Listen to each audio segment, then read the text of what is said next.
അപ്പം ഇന്നത്തെ ലഞ്ച് ബോക്സിൽ എന്തൊക്കെയാണെന്ന് നോക്കിയാലോ. അപ്പം നമ്മൾ ഇന്ന് കുക്ക് ചെയ്യണമെന്നും കൂടി ഒന്ന് കാണിക്കാമെന്ന് വിചാരിച്ചിട്ട്. അപ്പം ഇന്ന് നമ്മൾ സ്പെഷ്യലായിട്ട് എടുത്തിട്ടുള്ളത് കോവയ്ക്ക ഫ്രൈ ചെയ്യാൻ വേണ്ടിയിട്ടാണ് കേട്ടോ നമ്മൾ കോവയ്ക്ക എടുത്തിട്ടുള്ളത്. അതൊക്കെ നല്ലപോലെ അരിഞ്ഞിട്ട് അധികം മസാലപ്പൊടികളൊക്കെ ചേർത്ത് കൊടുക്കാം. മുളക് പൊടി, മല്ലിപ്പൊടി, മഞ്ഞൾപ്പൊടി മാത്രമല്ലാതെ ഞാൻ അതിലേക്ക് ചിക്കൻ മസാലയും കൂടി ആഡ് ചെയ്തിട്ടുണ്ട്. അപ്പോൾ ഒരു പ്രത്യേക ടേസ്റ്റാണ് കേട്ടോ.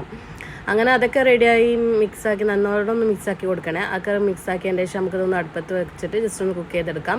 അതേപോലെ തന്നെ ഒരു കറിയായിട്ട് നമ്മൾ കൊടുക്കുന്നത് തക്കാളി കറിയാണ് കേട്ടോ.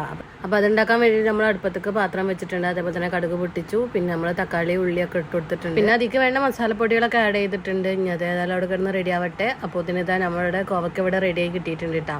അപ്പോൾ ഇനി ഇതാ പാത്രത്തേക്ക് മാറ്റി വെക്കാം. ഇനി അതേപോലെ തന്നെ ഒരു ഓംലേറ്റും കൂടി പൊരിക്കാമെന്ന് വിചാരിച്ചു. അപ്പോൾ ഇതാ അതും കൂടി റെഡിയാക്കി എടുക്കുന്നുണ്ട്. അപ്പോൾ ഇതാ ലഞ്ച് ബോക്സിലുള്ള എല്ലാ കാര്യങ്ങളും ഒരു വിധമായി കിട്ടിയിട്ടുണ്ട് കേട്ടോ. അപ്പോൾ നമ്മുടെ ചോറ് നമ്മളിവിടെ ഊറ്റി വെച്ചിട്ടുണ്ട്. ഇനി നമുക്ക് ഇതെല്ലാം കൂടി നമുക്ക് ലഞ്ച് ബോക്സൊക്കെ ആക്കി കൊടുക്കാം. അപ്പോൾ നമ്മൾ പതിവ് പോലെ തന്നെ ചോറ്റുപാത്രമൊക്കെ ഓപ്പൺ ആക്കി ഇനി അധികം ചൂടുള്ള ചോറാക്കി കൊടുക്കാം. ഈ ചോറ് ആക്കുമ്പോൾ ആളിൻ്റെ തൊട്ടടുത്ത് വന്ന് നിൽക്കുന്നുണ്ട് കേട്ടോ. മതി എന്ന് പറയുന്നുണ്ട്. അപ്പോൾ അതിനനുസരിച്ചിട്ട് നമ്മൾ ആക്കി കൊടുക്കും. പിന്നെ വെറുതെ വേസ്റ്റാക്കി കളയണ്ടല്ലോ. പിന്നെ അതേപോലെ തന്നെ നമ്മൾ കോവയ്ക്ക വെച്ച് കൊടുത്തിട്ടുണ്ട്. പിന്നെ തക്കാളിക്കറി വെച്ച് കൊടുത്തിട്ടുണ്ട്. ഇത് ചോറ് തന്നെ വെക്കണം. കാരണം ഇതിൻ്റെ ഉച്ച ആകുമ്പോൾ തന്നെ ഏകദേശം അതിൻ്റെ നീരൊക്കെ ചോറൊക്കെ ഇറങ്ങിയിട്ട് കഴിക്കാൻ തന്നെ ഭയങ്കര ടേസ്റ്റ് ആയിരിക്കും.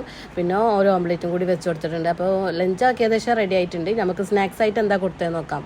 ഇന്ന് പ്രത്യേകിച്ച് കാര്യമായിട്ടൊന്നുമില്ല. അപ്പോൾ നമ്മൾ 2 പഴം വെച്ച് കൊടുത്തിട്ടുണ്ട്. അതേപോലെ തന്നെ കടലയും വെച്ച് കൊടുത്തിട്ടുണ്ട് കേട്ടോ, പൊരിക്കടല. അപ്പോൾ അതും കൂടിയാണ് ഇന്ന് സ്നാക്സ് ആയിട്ട് വെച്ച് കൊടുത്തിട്ടുള്ളത്. അതൊക്കെ കഴിഞ്ഞതിൻ്റെ ശേഷം മക്കളവിടെ ഇരുന്ന് ടി വി ആണെന്നുണ്ടെങ്കിൽ ഞാൻ അവർക്ക് ചായ കൊടുക്കാമെന്ന് വിചാരിച്ചു. ടി വി ഓണാക്കി ചായ കൊടുക്കുമ്പോൾ ഏകദേശം ആൾക്കാർ നല്ല പെട്ടെന്ന് തിന്നോളും. അല്ലെങ്കിൽ ഇങ്ങനെ വായിലിങ്ങനെ വെച്ചിരിക്കുള്ളൂ. അപ്പോൾ മക്കളെ ചാടിയൊക്കെ കഴിഞ്ഞതിൻ്റെ ശേഷം ഞാൻ പതിവ് പോലെ തന്നെ മോളെ ബസ് കയറ്റി കൊടുക്കാൻ വന്നിട്ടുണ്ട്. അപ്പോൾ ഇവിടെ മതിലിൻ്റെ പണി നടന്നുകൊണ്ടിരിക്കുകയാണ് കേട്ടോ. അപ്പോൾ കുറച്ച് കഴിഞ്ഞപ്പോൾ ബസ് വന്നു. അപ്പോൾ ഇന്നത്തെ വീഡിയോ ഇത്രേ ഉള്ളൂ. ഇഷ്ടപ്പെട്ട ലൈക്ക് അടിക്കുക. അപ്പോൾ നല്ലൊരു വീഡിയോ ആയിട്ട് ഇനി നാളെ കാണാം.